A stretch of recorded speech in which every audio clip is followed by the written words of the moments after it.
3 ঘন্টা ধরে বিক্ষোভ, থানা চত্বর হামহঙ্গে কামিয়াব স্লোগানে মুখরিত। চিত্তরঞ্জনে এরিক লাকড়া হত্যা মামলা নিয়ে জনরোষ কমার কোনো লক্ষণই দেখা যাচ্ছে না। চিত্তরঞ্জন থানার সামনে 3 ঘন্টারও বেশি সময় ধরে সারা রাত ব্যাপী বিক্ষোভ চলছে, যেখানে বিপুল সংখ্যক মানুষ ন্যায় বিচারের দাবি জানাচ্ছেন। রাত গভীর হওয়ার সাথে সাথে বিক্ষোভ আরও আবেগঘন হয়ে ওঠে যখন বিক্ষোভকারীদের নেতা সকলের সাথে হামহঙ্গে কামিয়াব গানটি গাইতে যোগ দেন। গানটি থানা চত্বর জুড়ে প্রতিধ্বনিত হয়ে আরও ঐক্যবদ্ধ দৃঢ়প্রতিজ্ঞ এক পরিবেশ তৈরি করে। বিক্ষোভকারীদের স্পষ্ট দাবি হলো খুনিদের অবিলম্বে গ্রেপ্তার করতে হবে, নইলে আন্দোলন আরও তীব্র হবে।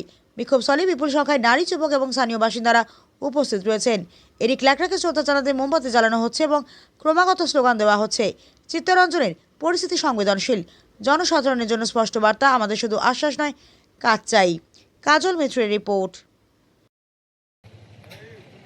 যাতে এরিক লাকড়া আত্মদায়ী ধরা পড়েন এবং এরিক লাকড়ার আত্মশান্তি পান, তার পরিবারের লোক শান্তি পান, তাই আপনাদের কাছে বিশেষভাবে অনুরোধ, আপনারা দলে দলে যোগ দাও।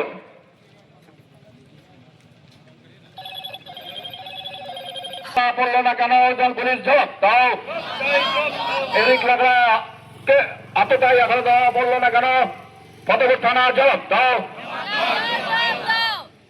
এরিক লাকড়া আমার রে, এরিক লাকড়া আমার রে, এরিক লাকড়া তোমরা আমার, আমরা তোমায় বলিনি, বলবো না।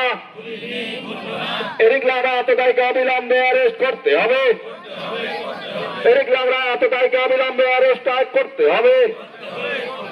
এরিক আমরা আজকে চিত্তরঞ্জন থানায় আমরা উপস্থিত হয়েছি। আপনারা জানেন বিগত 8ই মার্চ আমাদের তারা মেরে ফেলেছিলেন, সেই প্রতিবাদে আজকে আমাদের এই রাত জাগরণ আন্দোলন চলছে।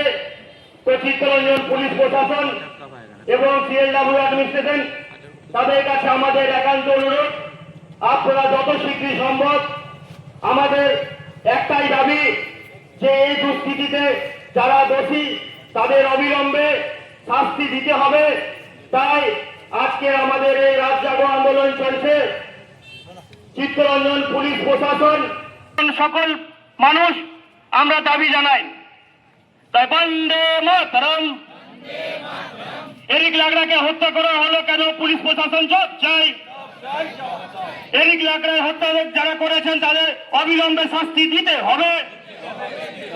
এরিক লাকড়াকে যারা, হয়তো আপনারা সবাই জানেন যে আমাদের চিত্তরঞ্জন রেলে একটা এমপ্লয়ি এরিক লাকড়া, সঙ্গে সঙ্গে উনি একটা ন্যাশনাল হকি প্লেয়ারও ছিলেন।